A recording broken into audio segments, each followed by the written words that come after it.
अस्सलामुअलैकुम स्टूडेंट्स, कैसे हैं आप। उम्मीद है आप सब खैरियो आफियत से होंगे, ठीक होंगे। सबसे पहले ना एक आप काम कर लें, क्या बोला, चैनल को सब्सक्राइब कर दें, ठीक है। ताकि ये, क्योंकि अब जो वीडियोस आने वाली हैं ये बहुत ही इम्पोर्टेंट होने वाली हैं, क्योंकि आपका स्मार्ट सिलेबस आया था, आपको पता है, केमिस्ट्री का। तो उन्होंने जो एक्सरसाइज के जो क्वेश्चन थे उन्होंने वो भी कम कर दिए। जैसे कि एसिड बेस चैप्टर 7 की ही बात करें तो उसके अंदर जो उसका है ना, शॉर्ट क्वेश्चन आंसर है या कंक्लूडेड रिस्पॉन्स क्वेश्चंस हैं या डिस्क्रिप्टिव है या इन्वेस्टिगेटिव है, ठीक है। इन सारों में से जो शॉर्ट क्वेश्चन है उसमें एक सवाल है, और जो कंक्लूडिंग है उसमें भी एक है, और डिस्क्रिप्टिव में भी क्या है, डिस्क्रिप्टिव में 2 हैं और इन्वेस्टिगेटिव में भी एक है। तो कहने का मकसद ये है कि अब इसी वीडियो के अंदर हम ओवरऑल जो एक्सरसाइज के शॉर्ट क्वेश्चन आंसर है, एक्सरसाइज के जो क्वेश्चन हैं उनको क्या कर लेंगे, ओवरऑल डिस्कस कर लेंगे। तो वीडियो को पूरा देखना है आपने ताकि आपको समझ आ जाए, ठीक है। तो वीडियो को आप देख लेते हैं तो सब्सक्राइब पहले भी कह दिया, सब्सक्राइब कर दिया करें, कुछ नहीं होता है, ठीक है। फटाफट आपने सब्सक्राइब करके बेल आइकन का नोटिफिकेशन ऑन कर देना, ठीक है, ताकि आपको वीडियो मिल सके ना सारी लेक्चर की। तो स्टार्ट कर ले स्टार्ट, तो ठीक है स्टार्ट कर लेते हैं, ठीक है। सबसे पहले ना कुछ मैं आपको सवाल ऐसे भी कहूँगा, बताऊंगा, जो आपने कमेंट बॉक्स में मुझे बताने हैं कि इनका क्या होगा आंसर, ठीक है। पहला क्वेश्चन है, बेसिकली ना कोई भी सवाल करने से पहले ना सबसे पहले उस क्वेश्चन को आप रीड आउट करें, उसे समझें कि वो क्या कहना चाह रहा है, ठीक है, कि उस हिसाब से फिर बंदा उसका जवाब लिख सकता है। मीन्स उसे कि उसने इस सवाल में क्या कहना है, ठीक है। फिर बंदे को समझ आ जाती है कि यार ये वो कहना चाह रहा है तो मैं इस हिसाब से लिख सकता हूँ, क्योंकि ज़्यादातर सवाल है कंसेप्चुअल्स, ठीक है। आपने कंसेप्चुअल आंसर उनके लिखने हैं। तो इंशाल्लाह अजीज मैं आपको इस तरह से करवाऊंगा कि आपको इजीली समझ आ जाएगा। अब आप कह रहे होंगे सर जी बातें किए जा रहे हैं, समझा कुछ नहीं रहे आप, तो समझ लेते हैं, स्टार्ट करते हैं। तो लेट्स बिगिन, स्टार्ट करते हैं। Why HCl is not edible, edible नहीं है। Although it is present in the stomach, आपके मेरे स्टोमक में अंदर पाया जा रहा है, and responsible for digestion of food, और फूड की डाइजेशन के अंदर भी क्या है, रिस्पॉन्सिबल है। एक तो एडिबल भी नहीं है लेकिन आपके स्टोमक में पाया जा रहा है, स्टोमक में पाया जा रहा है, और क्या है, आपके फूड को डाइजेस्ट कर रहा है। तो आप ये याद रखें, जो एसीएल है ना ये एडिबल नहीं होता। किस फॉर्म एडिबल क्यों नहीं होता है, कंसेंट्रेटेड फॉर्म में, कंसेंट्रेटेड। वैसे भी एडिबल नहीं, वैसे डायरेक्ट हम उसे ना ले नहीं सकते एसीएल को, ठीक है, क्योंकि ये एक हाईली कंसेंट्रेटेड बेस होता है, स्ट्रॉन्ग बेस है, ठीक है। क्या है ये, एक स्ट्रॉन्ग बेस है, ठीक है, स्ट्रॉन्ग बेस है। ओ सॉरी स्ट्रॉन्ग बेस नहीं है, स्ट्रॉन्ग एसिड है, ठीक है। अब मेरी बात सुनिए, एक तो एडिबल भी नहीं है, उसकी कंसंट्रेशन ज्यादा है, स्ट्रॉन्ग एसिड है, तो ये स्टमक के अंदर कैसे रोल प्ले कर सकता है। अगर हम उसे ना इसे डायरेक्ट लेंगे ना, तो वो क्या करेगा, डायरेक्ट एसीएल अगर लेंगे तो वो क्या करेगा, वो बर्न कर देगा, जला देगा बॉडी टिश्यू को, बर्न बॉडी टिश्यूज, आपके बॉडी टिश्यूज को वो जला देगा। अब देखिए एसीएल वो कह रहा है, एक तो एडिबल भी नहीं है, डाइजेशन के अंदर भी उसका रोल है। तो बंदे के ज़हन में एक बात खटकती है कि एडिबल भी नहीं है, मैदे के अंदर भी रोल है, क्या यार बताओ हमें। तो सुन लो कि जो ये बर्न टिश्यू को कर देता है, टिश्यूज को क्या कर देता है, बर्न कर देता है। बच्चे खांसी नहीं करे, डिस्टर्बेंस क्रिएट हो रही। अच्छा, तो एडिबल है, एशियल एडिबल जो है ना नहीं है, edible not edible, Asian not edible. किस फॉर्म में? कंसंट्रेटेड फॉर्म में, क्योंकि ये स्ट्रॉन्ग एसिड है, ठीक है। और ये डायरेक्ट इसे हम जब लेते हैं तो ये क्या कर देता है, हमारी बॉडी के टिश्यूज को क्या कर देता है, बंद कर देता है। तो ये हमारी बॉडी के अंदर क्या पाया जाता है, ACL जो है ना, ये हमारी बॉडी के अंदर नेचुरली पाया जाता है, नेचुरली हमारी बॉडी के अंदर पाया जा रहा है, ठीक है। और ये क्या कर रहा है, डाइजेशन के नेचुरली पाया जा रहा है, और क्या कर रहा है, फूड को क्या कर रहा है, डाइजेस्ट कर रहा है यार, फूड को डाइजेस्ट कर रहा है, हमारी बॉडी के अंदर पाया जा रहा है, और फूड को क्या कर रहा है, नेचुरली पाया जा रहा है, फूड को क्या कर रहा है, डाइजेस्ट कर रहा है। तो ये अल्लाह ताला ने एक निज़ाम बनाया हुआ है कि हम डायरेक्ट उसे ले लें, लेकिन हमारी बॉडी के अंदर पाया जा रहा है। और ये बॉडी के अंदर भला क्यों नहीं टिश्यूज़ को बर्न करता, क्योंकि हमारे मैदे के ना जो इनर वॉल्स होती है ना, वो वहाँ पे म्यूकस की एक लेयर बन जाती है, फिर जब एसिड वगैरह वहाँ पे आता है तो वो कुछ ऐसा नुकसान नहीं पहुँचाता। अगर म्यूकस की लेयर जब पतली हो जाए तो अल्सर होने का खतरा होता है, ठीक है। जिसे कहते हैं कि मैदे के अंदर सुराख हो गया, ठीक है। वो मैं उम्मीद करता हूँ कि आपको ये फर्स्ट क्वेश्चन इजीली समझ आ चुका होगा।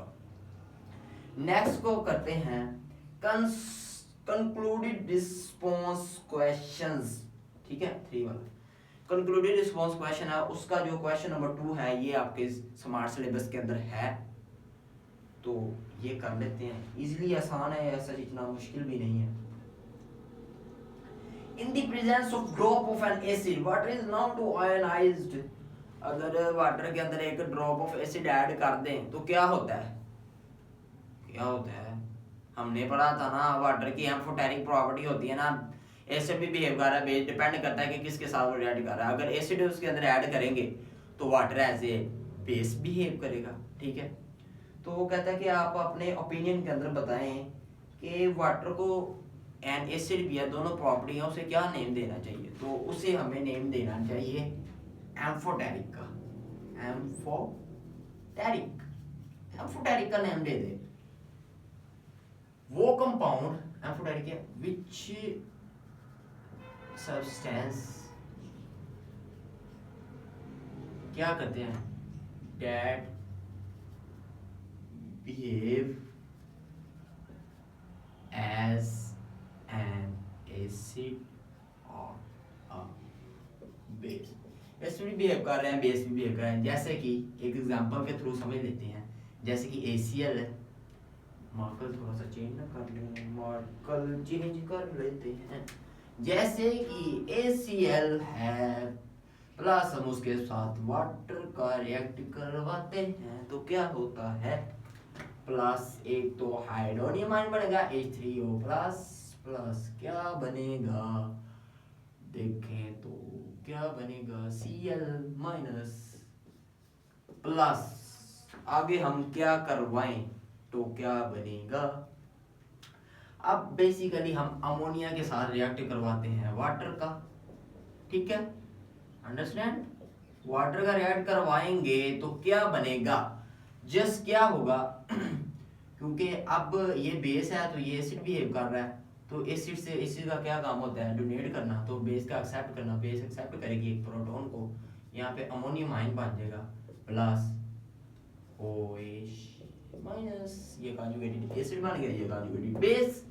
समझ आ गया आप, क्योंकि प्रीवियस हमने समझा हुआ है, तो मैं आपको इतनी ऐसा मुश्किल नहीं होगी एम्फोटेरिक क्या होता है। नेक्स्ट समझ लें, आसान सा है, तो थोड़ा सा इसे ना करवाने से पहले ना मैं आपको एक आपसे सवाल पूछना चाहता हूँ कि ये जो मेटल ऑक्साइड है ये एसिड है कि ये बेस है। आगे मैंने सवाल के अंदर जैसे मैंने आपको करवाना फिर मैंने आपको बता ही देना है, तो काम एक करें, कमेंट बॉक्स में आए, अपना ओपिनियन के लिहाज से बताएं कि ये क्या है, बेस है या एसिड है, ठीक है। ये आप बताएं, कमेंट बॉक्स में आए और बताएं कि क्या है। तो समझ लेते हैं ये इसका क्या आंसर हो सकता है। उसने कहा कि क्या होता है जब बेस क्या करे, रिएक्ट करे नॉन मेटालिक ऑक्साइड से, बेस रिएक्ट कर ले किसी भी नॉन मेटालिक ऑक्साइड से, लाइक बताया हुआ है कि किस नॉन मेटालिक ऑक्साइड से रिएक्ट करे, किसी भी नॉन मेटालिक, जैसे कि कार्बन डाइऑक्साइड है, ये नॉन मेटालिक ऑक्साइड है। जैसे कि रिएक्शन करके देख लेते हैं, ये क्या है, ये बेस है, ठीक है। बेस का रिएक्ट किससे हो रहा है, नॉन मेटालिक ऑक्साइड से रिएक्ट हो रहा है। किसके साथ, नॉन मेटालिक ऑक्साइड। क्या, कार्बन डाइऑक्साइड, ये गैस है ना, नॉन मेटालिक है ना, तो ये ऑक्साइड हमने जैसे ही रिएक्ट करवाया ना, होता क्या है, अब देखिए होगा ये, इसके अंदर पॉइंट पिक कर लें, अगर तो आप पिक कर गए तो वेल एंड गुड है। सबसे पहले ना आपने क्या करना है, ये कैल्शियम है, इससे ना क्योंकि OH2 दो है, तो आपने एक वाटर का मॉलिक्यूल क्या कर देना अलग। OH2O जो हाइड्रोनियम आयन है, ये कितने हैं, 2 हैं। तो कितने हाइड्रोजन हमारे पास इस टाइम अवेलेबल है, 2 हाइड्रोजन, और ऑक्सीजन कितनी है, 2, ठीक है। ऑक्सीजन एक इसके साथ मिलेगी और एक क्या बन जाएगा, वाटर बन जाएगा। रिमेनिंग एक ऑक्सीजन रह गई है, ठीक है, वो क्या करेगा, CaCO3 बन देगा, ठीक है। मीन्स उसे कि ये क्या बन जाएगा, साल्ट बन जाएगा। अब मेरी एक बात याद रखें, हमने एसिड के अंदर भी यही नहीं था पढ़ा, एसिड की प्रॉपर्टी के अंदर हमने पढ़ा था कि जब एसिड किसी बेस के साथ रिएक्ट करता है तो वो एक तो साल्ट बनाता है, ठीक है, और एक वाटर का मॉलिक्यूल देता है। आई थिंक थोड़ा सा अपना पिक किए हैं बात को, एक और रिएक्शन के थ्रू आपको समझाता हूँ। जैसे कि आप ले लें सोडियम हाइड्रोक्साइड, ठीक है, 2NaOH, ये क्या है, सोडियम हाइड्रोक्साइड है, जिसके 2 मोल हमने लिए, इसी को ही हम किसके साथ रिएक्ट करवाएंगे, कार्बन डाइऑक्साइड के साथ। जस्ट आपने क्या करना है, क्योंकि ये दो मोल है, तो OH जो है ये भी कितने होंगे, 2 होंगे। एक इसके जस्ट क्या करें, वाटर का अलग कर दे, पीछे ऑक्सीजन कितने बच गए, क्योंकि 2 हाइड्रोजन हम यूज कर रहे हैं, एक ऑक्सीजन यूज किया, पीछे एक ऑक्सीजन बच गई, ठीक है। वो क्या करेगी, और सोडियम भी हमारे पास कितने मॉलिक्यूल हैं, 2 एटम्स है, ठीक है, Na2 और CO3। एंड ये क्या था, ये इसके सबस्क्रिप्ट में आ गया 2, ठीक है, और क्या, क्योंकि इसका एक मोल था, इसके 2 थे, इसलिए हमने सबस्क्रिप्ट में लिख दिया। बकाया क्या, ये कार्बन डाइऑक्साइड है, ये जो यहाँ पे एक ऑक्सीजन बची थी, वो क्या करेगी, ये कार्बन डाइऑक्साइड से मिलके क्या बना देगी, साल्ट बना देगी। ये दोनों क्या बना, CO, ये क्या बन गया, साल्ट, और ये क्या बन गया, वाटर। अब जो है ना नॉन मेटालिक ऑक्साइड, जो है ना, इससे लिख लेते हैं, जो नॉन मेटालिक ऑक्साइड है ना, जो नॉन मेटालिक ऑक्साइड है, ये ऐसे क्या बिहेव कर रहा है, ये ऐसे एसिड बिहेव कर रहा है। उसकी रीजन क्या है, क्योंकि इसकी प्रॉपर्टीज मैच हो रही है ना। किसी भी बेस के साथ जो एसिड रिएक्ट करता है, क्या बनाता है, एक साल्ट बनाता है प्लस वाटर बनाता है। और ये तो हमारे पास पूरी जो कंडीशंस है वो पूरी हो रही है ना, कि साल्ट भी बन रहा है और वाटर भी बन रहा है, समझ रहे हैं ना बात को। तो इसी लिहाज से, क्योंकि इनकी प्रॉपर्टीज सेम है, तो ये क्या है, एसिडिक प्रॉपर्टी,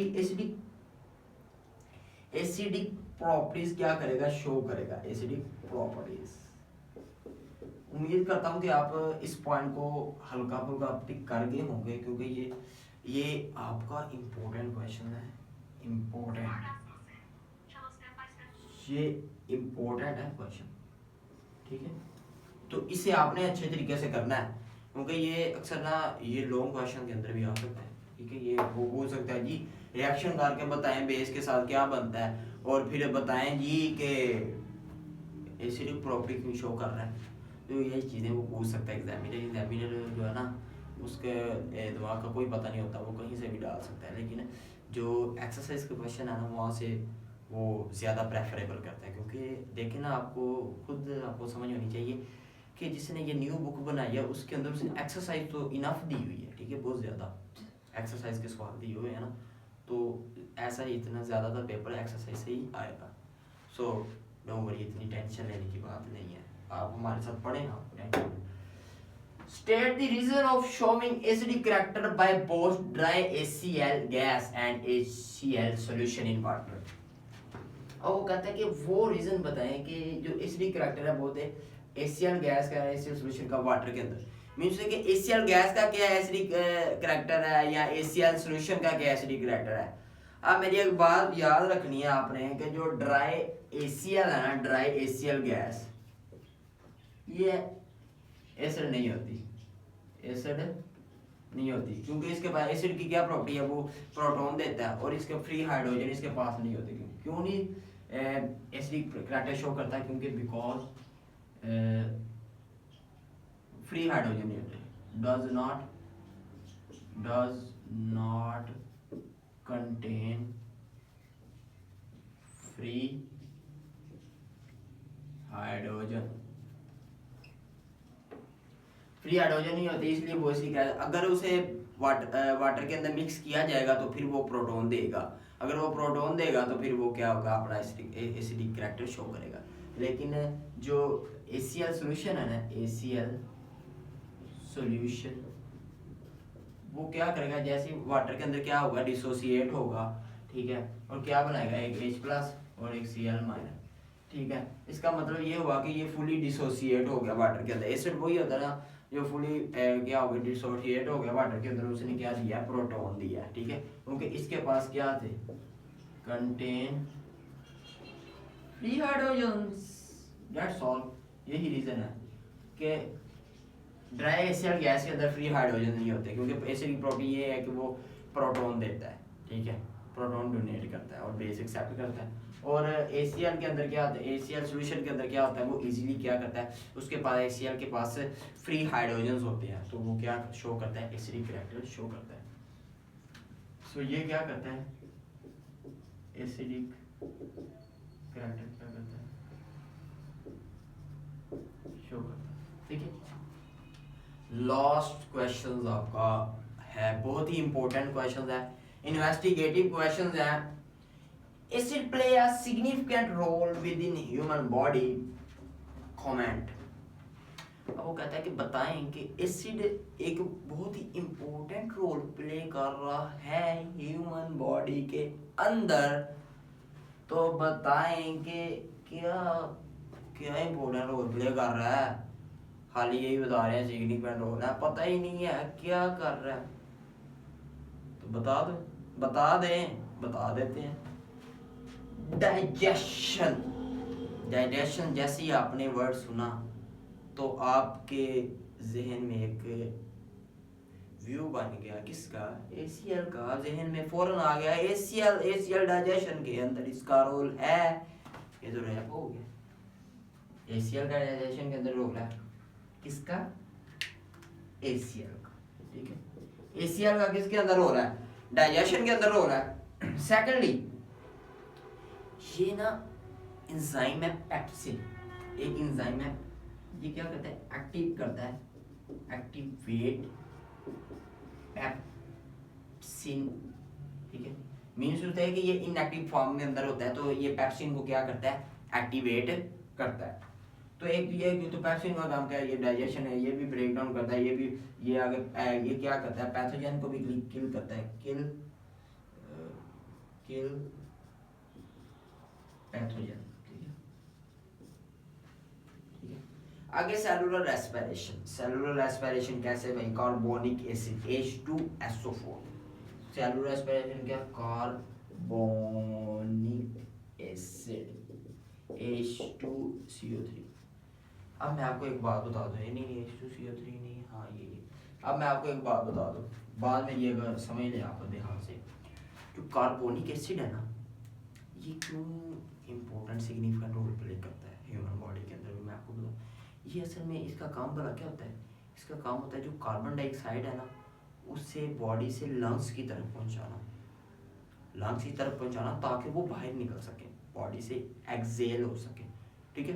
तो ये क्या करता है, कार्बन डाइऑक्साइड को एक्सेल करने के अंदर मदद देता है, और फर्दर क्या, ये बफरिंग का रोल इसका प्ले करता है। बफरिंग, अब बफरिंग एक न्यू लफ्ज़ है, बफरिंग। असल में बफरिंग का मतलब ये है कि ये बॉडी की पीएच को मेंटेन रखता है। मीन्स होता है कि 7 पे पीएच रखता है, 7 या 7.5 पीएच उतनी रखता है कि ना ही वो एसिडिक हो ना ही वो बेसिक हो। मीन्स बफरिंग करे, उसकी पीएच मेंटेन रखे, कि अगर उसके अंदर थोड़ा सा एसिड ऐड कर भी दें तो वो अपनी प्रॉपर्टीज को क्या करे, चेंज ना करे, ठीक है। अगर हम थोड़ा सा उसके अंदर इससे ज़्यादा ऐड करेंगे तो फिर वो चेंज करेगा। लेकिन बफरिंग की वजह से थोड़ा सा माइनस एसिड ऐड करने से भी कोई ऐसा ही रोल नहीं, मुश्किल नहीं आएगी, वो ब्लड की पीएच क्या रहेगी, मेंटेन रहेगी। आगे आगे एनर्जी प्रोडक्शन। एनर्जी प्रोडक्शन के अंदर क्या होता है कि anaerobic respiration, anaerobic respiration, anaerobic respiration. Anaerobic respiration के अंदर क्या बनता है, कौन सा एसिड बनता है, lactic acid. Lactic acid, lactic acid बनता है, ये क्या करता है, ये एनर्जी ओहो जबान फिसल गई, टेम्परेरी तौर पर मीन्स होता है कि ये जब फर्मेंटेशन होती है, क्योंकि एनारोबिक रेस्पिरेशन के अंदर ऑक्सीजन की मौजूदगी नहीं है, ऑक्सीजन की मिकदार कम है, ऑक्सीजन के अंदर नहीं है, तो एनारोबिक रेस्पिरेशन हो रही है, इसलिए तो एनारोबिक हो रही है ना, ऑक्सीजन की गैर मौजूद, तो एनारोबिक रेस्पिरेशन के अंदर क्या होगी, फर्मेंटेशन होगी। अगर फर्मेंटेशन होगा तो उसके अंदर लैक्टिक एसिड बनेगा, फिर अल्कोहल बनेगा, ठीक है, तो वो एनर्जी प्रोडक्शन कहते हैं, एनर्जी भी टेम्परेरी तौर पर एनर्जी भी देता है। आगे डीएनए आरएनए की फॉर्मेशन। डीएनए कौन सा होता है, ये डीएनए, डीएनए और ये है आरएनए। अब उसकी फॉर्मेशन के अंदर क्या इसका रोल है, अब वो मैं आपको थोड़ा सा बता देता हूँ क्या रोल है इसका डीएनए फॉर्मेशन के अंदर। जैसे कि ये असल में भला क्या करता है, ये इंफॉर्मेशन क्या करता है, स्टोर करता है डीएनए। जैसे कि न्यूक्लिक एसिड, इसके अंदर बात कर लें, न्यूक्लिक एसिड से आगे निकला डीएनए आरएनए, न्यूक्लिक एसिड, उसके आगे क्या कर, डीएनए प्लस आरएनए, मीन्स है कि ये भी एसिड से बना है ना, तो डीएनए का क्या, वो इंफॉर्मेशन को कैरी करता है, ठीक है, पेरेंट से भी, पेरेंट से लेकर जाके डॉटर के अंदर भी मुंतकिल करता है, डीएनए होता है ना, तो डीएनए के अंदर माइनर सा भी इसकी कोडिंग के अंदर चेंज आ जाए तो बहुत ही बिगाड़ पैदा हो सकता है, ठीक है। तो ये देखिए अल्लाह ताला का एक निज़ाम है कि पता नहीं कितने हज़ार अमाइनो एसिड उसके साथ अटैच हैं, पता नहीं क्या लिखा इन्फॉर्मेशन, इतना छोटा सा है, पता नहीं कितना छोटा सा डीएनए, उसके अंदर इतनी इंफॉर्मेशन लिखी हुई है, तो उसके अंदर देखें कि गलती भी नहीं होती, हर एक इंफॉर्मेशन प्रॉपर है, गलती भी नहीं हो रही, ए से ए बी की भी गलती नहीं हो रही, ठीक है, 100% एक्यूरेट हो रही है, इंफॉर्मेशन कैरी हो रही है। तो ये भी एक अल्लाह ताला का निज़ाम है। तो एसिड का इतना इंपॉर्टेंट रोल है कि न्यूक्लिक एसिड हमारी बॉडी के अंदर। तो ओवरऑल हमने, मैं इसका रिव्यू आपको दे दूँ, ये ओवरऑल हमने चैप्टर जो एसिड बेस्ड चैप्टर 7 उसके शॉर्ट क्वेश्चन आंसर डिस्कस किए हैं। शॉर्ट क्वेश्चन आंसर के अंदर क्या जो शॉर्ट क्वेश्चन आंसर थे उसका 5वां सवाल था सिर्फ आपके स्मार्ट सिलेबस, वो डिस्कस किया। फिर कंक्लूडिंग क्वेश्चन के अंदर सिर्फ दूसरा था, वो डिस्कस किया। और डिस्क्रिप्टिव में एक तो चौथा था और एक 5वां था। इन्वेस्टिगेटिव के अंदर सिर्फ पहला सवाल था। तो ये हमने डिस्कस किया। इसके अंदर हमने ACl का डिस्कस किया कि ACl एडिबल नहीं होता जब इसकी स्ट्रॉन्ग कंसंट्रेशन होती है, क्योंकि स्ट्रॉन्ग एसिड है, ठीक है, डायरेक्ट हम इसे नहीं ले सकते क्योंकि ये हमारे टिश्यू को बर्न कर देगा। ये नेचुरली क्या पाया जा रहा है, हमारी बॉडी के अंदर पाया जा रहा है और क्या कर रहा है, फूड की डाइजेशन कर रहा है। आगे फिर हमने पढ़ा कि वाटर, जब वाटर के अंदर एसिड ऐड करें तो वो क्या बिहेव करता है, बेस बिहेव करता है। तो आप बताएं कि उसके अंदर डुअलिटी है, दोनों नेचर पाई जा रही है। तो यस, उसके अंदर दोनों नेचर पाई जा रही है, क्योंकि वो एम्फोटेरिक है। जब एसिड ऐड करेंगे तो वो बेस बिहेव करेगा, जब बेस ऐड करेंगे तो वो एसिड बिहेव करेगा, ठीक है। और अब फिर हमने आगे पढ़ा कि बेस जब नॉन मेटालिक ऑक्साइड से रिएक्ट करे तो क्या बनता है, नॉन मेटालिक ऑक्साइड के साथ बेस रिएक्ट करे तो फिर एक तो साल्ट बनता है प्लस वाटर बनता है, साल्ट भी बनता है और वाटर भी बनता है।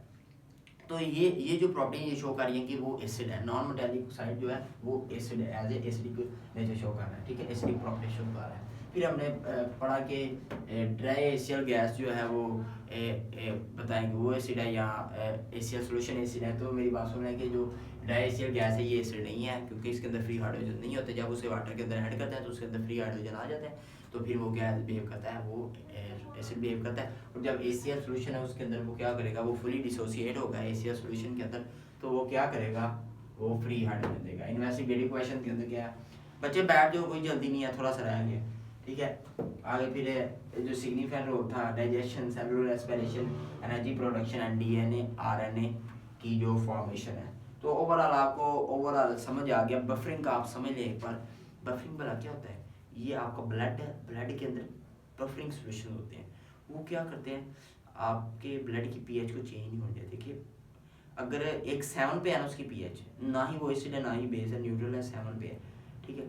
क्या करेंगे उसके अंदर एसिड ऐड करेंगे ना, तो फ्लक्चुएशन हो सकती है। लेकिन बफर क्या करता है, ऐसे थोड़ा सा भी ऐड कर देंगे तो वो क्या करेगा, वो उसी पीएच को चेंज नहीं होने देगा, ठीक है, मेंटेन करेगा। फ्लक्चुएशन होगी तो फिर डिफरेंट फिर मुश्किलात पेश आएंगी, फिर बीमारियाँ पेश आएंगी। तो ऐसा चाहिए था आपका। तो उम्मीद है आप सबको समझ आया होगा। मिलेंगे नेक्स्ट वीडियो लेक्चर के अंदर जब ज़िंदगी ने वफा की। तो ओके, अल्लाह हाफिज़।